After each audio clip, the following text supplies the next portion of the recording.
Let's hurry up and get this started before the video makes me mad again. I keep running out of storage for some reason. Okay, we're back. Now, I'm going to try to make this funny and quick because I'm getting tired of my stupid video card acting up. Or not video card, but storage card, whatever it's called. Looky! Some people might think this is trickery, but the gas line is not hooked up, so how could it be trickery if there's no gas line for it to run on? It's not like I can feed it in through somewhere else. I mean, I could, but it would not run like this. It would run better, worse, actually. See? That's completely detached. Now, what I've got hooked up is a piece of torch pipe, or torch tubing. My own little modification, which I would not advise doing. And watch, it responds. So you know it is not fake.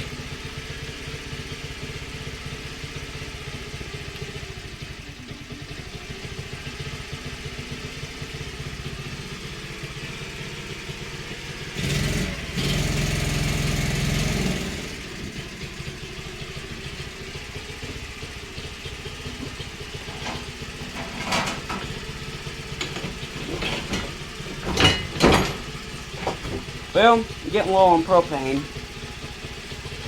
But anyway, I figured I'd show you my own little rig. Now, you see my, hopefully you get my other video, hopefully. Might not work, but I'm going to show you how to run a mini bike on propane. Now, there's other ways of doing it, like running it through the air breather, but I'm not going to do it that way. I'm going to do it a different way. I'm not sure how it'll work for other mini bikes. It depends, because other carburetors are different. But this one, instead of running it on gasoline, it's going to run on propane. I got a can of propane. Blue Rhino. It's not just propane. It's Blue Rhino. Corny, but funny sometimes. It depends on your kind of humor. Now, what I've got going on here, it's late at night, so my eyes are kind of closed, and I'm tired, so... And, what was that? The light kind of makes it look worse, so... Now, let's kill this. Now, I'm going to tell you what I can think of and know about carburetors, which probably ain't much, saying that I've only worked on one carburetor. The basics of a carburetor uses, well, on this bike, it uses the pressurized air from the piston running, and as it runs, it sucks in air like an air compressor. And as that air comes in, there's little holes and perforations. Say, this is the main air, like, the boring where the air actually comes through, the air intake. There's little jets that go down like this and funnel some of the incoming air into the carburetor bowl, which is this here. Now, it helps kind of sort of like pressurize the gas, so as it's coming in, it can spray like a fine mist of it into the carburetor. Now, there might be some things I'm getting wrong here because I'm kind of new at this. I'm just saying what I think is right and how I think it runs. As it's pressurizing the gas, and when you change variation, the variation in the throttle right here, as you vary it, there's a little needle that goes up and in and out, or in and out of a little jet. It's not the pilot jet, it is the main jet. And as you rev it up, it pulls that little needle out and pressurizes the gas and shoots it into the cylinder. And that spark plug right there, that black tube running into the side, which is not actually a tube, it's actually a thickly insulated wire with a very fine sized wire in the inside. And there's a cup, like kind of like a clamp, I guess you could say, that's hooked up to the end of it, and that plugs into the spark plug. And in this, I think it uses like some sort of electrical type of timing, like not oscillator, but like a timer. And in the gearbox, there's several wires, and one of those wires and the ground of the frame might serve to tell the ignition coil to go off and fire a spark into the cylinder. This is what I think, and I might not be making sense to some of those. Some of you might be like, what? And I know, I mean, I'm going to get to it eventually to show how to do it, but as it's pressurizing that gas and shooting it through, that's, well, all the basics I really know. I just know I broke the thing down like 15 different times cleaning it out, and I know some of you, there's some YouTubers out there, I'm not saying all of my YouTubers, or YouTube watchers, but there's some YouTubers out there that aren't necessarily nice. They like to leave in chats like, well, apparently you didn't get it fixed and running enough to do anything right anyway. I've never personally had it happen because, to be honest, I can't figure out how to open the YouTube chats to see if anybody's posted anything. I guess it would show up, like, you watch the video, and down below in the little chat section, it'll show you what somebody's wrote. But every one of my videos I went through and watched, and nobody's left any comments. So, if you want to, you don't have to, but if you want to, you can leave in the chat section what you think, what you kind of might want to see in my videos. Now, for some of my YouTubers out there, well, all of them, I want to please y'all. I'm not going to let it. There's some of those out there that think they can just run over you. I'm not going to let them do that. But just leave in the chat section. I know I'm going from how the basics of carburetors, how to run it on propane, to what the viewers think. But leave in the chat section what you think. Now, if you want to see more videos on gaming, I'll show some. This is kind of a mixed channel. I don't exactly have 2 YouTube channels yet. I have just the one. So there's gaming in it. There's me personally, I kind of like that setup because instead of having to go through different channels and having to log everything onto different things, it's just one channel. So I can just download the video to it. Now, there's gaming on here.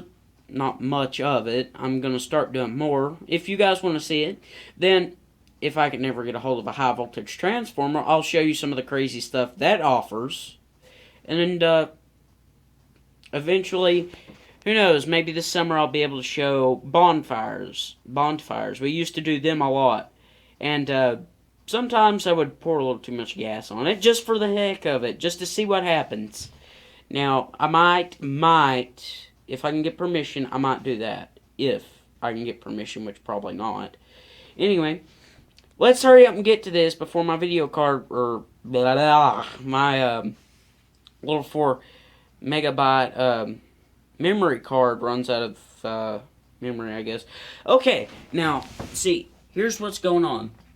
I got this tube running from the regulator on the propane cylinder. I've got my own little modified connections. Now, if you're going to modify a big one, like a big mini bike, or motorbike, whatever you want to call it, I would prefer, me personally, I would prefer putting like a special holder just for a propane tank in the very back. Now, once I do that, I would take a hose like this and snip it right somewhere in there, and then just hose clamp it onto the terminal, or onto the gas inlet.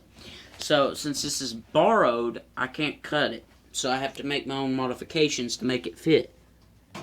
So I'm just gonna hook it right on to where the gas goes in. My nose is stopped up. It's that time of season where allergies are messed up. Now,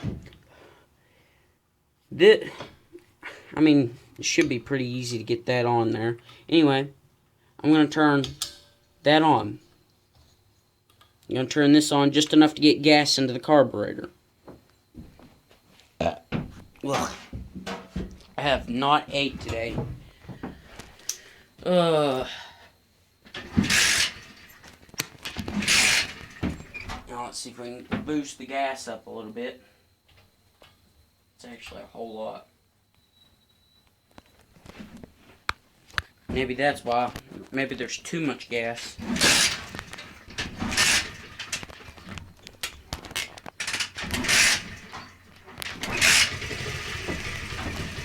There we go. It's running off of a tank of propane. Now watch. And listen. Nope, it stalled. I turned the gas down too low. Huh. That happens. There. Now, it's running off of a tank of propane. Whether you can believe it or not, it is. Now, I'm kind of a self-taught mechanic, and I watched one video, and that didn't show me how to do it. That just gave me the idea to do it. Now, it's a YouTuber called Shango066, and I ain't gonna talk bad about him because I think he's actually pretty good at what he does. He's had a 1992 Ford Explorer, I think that's what it's called, Ford Explorer. It wasn't a Ford Expedition, I know that. It was a Ford Explorer.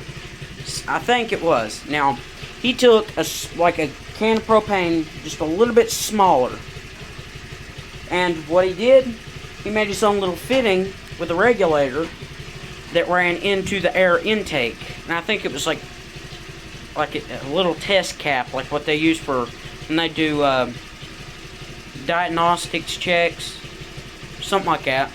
He actually fed it into there. He fed the propane in through the air. I'm just going to call it an air breather because I'm from the South and I just call it that. My family does too. Whoever calls or talks about that kind of stuff calls it an air breather. Some of them call it what it actually is. But anywho, he fed it in through there and it runs into the grease. He runs it into the air breather, so that way it runs into the carburetor instead of through where, because the fuel pump didn't work. He couldn't get fuel to it, so he wanted to just see if it would even start and run. So he fed just propane. Hey, it runs a little bit better when I shake it, probably because it's getting more propane when I do that. Anyway, he feeds it in because the fuel pump don't work.